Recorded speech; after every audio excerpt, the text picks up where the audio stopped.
Snuggle up and let me read you a little something.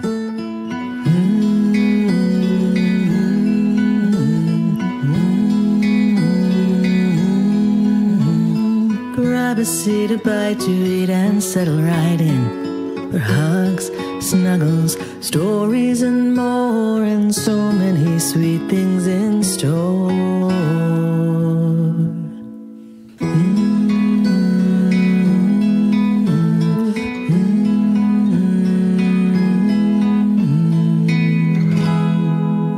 Welcome to Afternoons with Mimi. Whoa, what's the rush? Where's the emergency? I'm making sure the wizard doesn't see me. The what? The who? The wizard down the street. In the creepy house.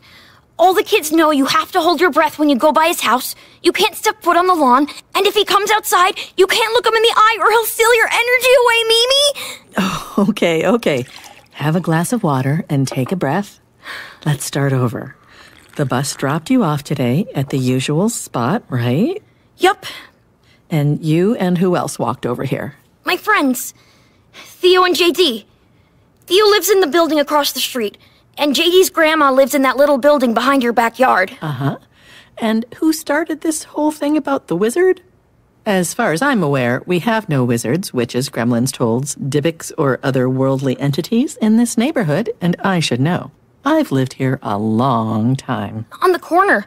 The house with all the plants all over it and the crumbly paint. And the old weird car in the driveway. The lawn is never mowed.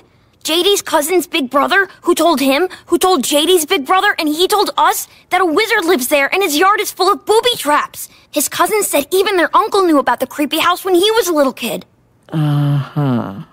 And the wizard lives there. He's old and he has long white hair and a big beard, and one of his eyes is a different color because he uses it to get his magic and steal your energy.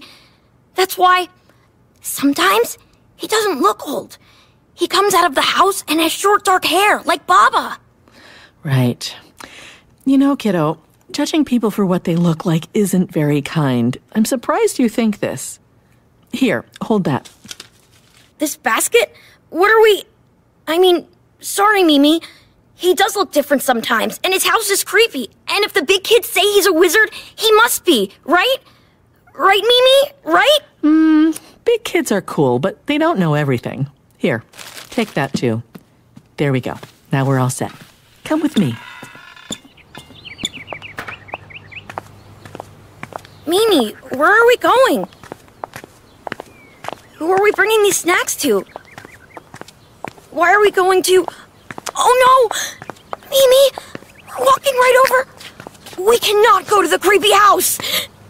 Mimi, what are you doing? Introducing you to a friend of mine while we do a mitzvah. Mr. Johansen. Hi. Hello. Mimi, he's coming over here. Kiddo, meet my neighbor, Mr. Johansen. Well, hello, young man. We brought you a little something. Why, thank you so much. These soup mixes have been such a big help. Well, hey, neighbors. Aw, Adele, you shouldn't have. Well, thank you so much. Oh, boy, I really appreciate you guys keeping tabs on my dad. With work, it's hard to get over here as often as I'd like. Oh, not a problem at all. That's what neighbors are for. I'm glad to see you're healing up. Jake, you have my number, right? Yes, I'll text you later. All right. We'll let you get back to resting. Come along, kiddo. Nice to meet you. Feel better. Well, thank you, young man. I'll see you later.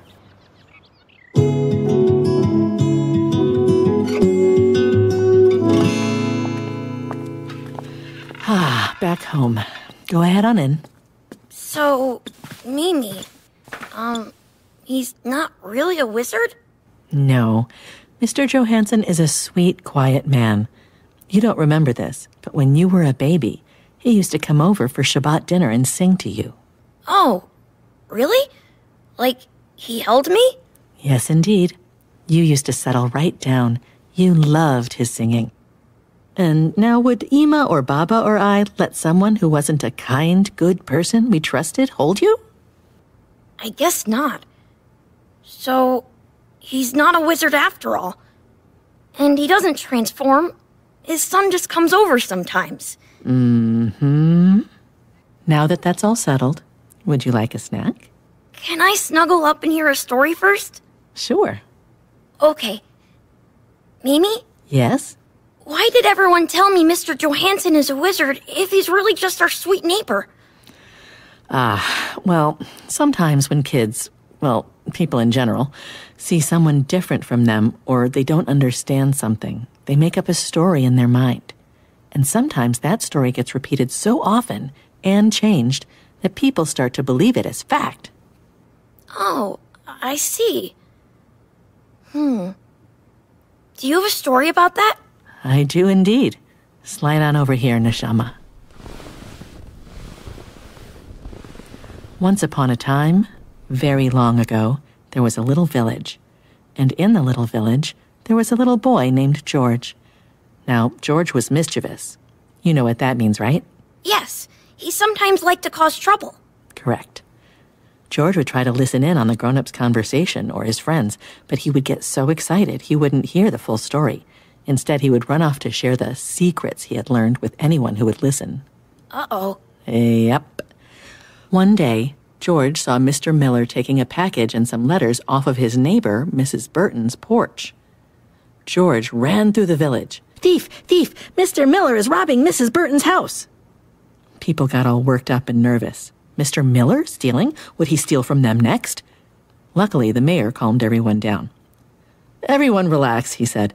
Mrs. Burton is on vacation. She asked Mr. Miller to hold on to her mail and packages until she gets back. Oh, the crowd said before departing. The mayor motioned for George to join him. I have a project for you, George.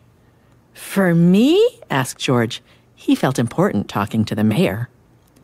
The mayor motioned for George to walk across the street with him to the community garden. He handed George a bag of dried leaves. George, said the mayor, go spread these throughout the village. They're good for compost. Then come right back here. So George did as he was told.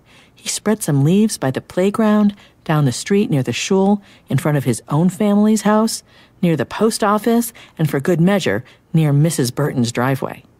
By the time he ran back to the mayor, he was out of breath. The wind was starting to pick up. Okay, George said to the mayor, all done. Anything else for me? Yes, said the mayor. Go back and collect all of the leaves now, please. What? Said George. You heard me, replied the mayor. But it's windy out. How will I possibly... But the mayor cut him off. You better get started now, George. George ran all over town, but the leaves were swirling in the wind. The little pile by the shul was flying down the street, swirling all over. He could barely grab a single leaf. Exhausted and frustrated, he walked back to the mayor. I'm sorry, George told the mayor. It's just impossible to get all those leaves back. The mayor smiled. He took a deep breath and crouched down so he was eye level to George. George, the mayor began, I did not expect you to find all of those leaves. But the stories you repeat, the things you say about your friends and the people in the village, once they're out there, George, they're out there. Like the leaves. You cannot get them back once they start blowing all over the place. Same with your stories. And so George changed. He became a good listener, but he never made up or repeated a story again. The end. What do you think of that story? I think I'd like to make a card for Mr. Johansen. That's nice. Yeah, to help him feel better. And because I'm sorry I thought he was a wizard. That's lovely, honey. And Mimi? Yes, my heart? Can we bring him Shabbat dinner next week?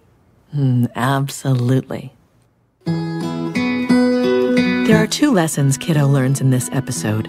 Not to judge people by appearances, and also not to spread or listen to gossip. For us grown-ups like Mimi, our job is to help children like Kiddo learn the difference between sharing something interesting and important or sharing something that might be false or hurtful. To learn more, visit our website, pjlibrary.org.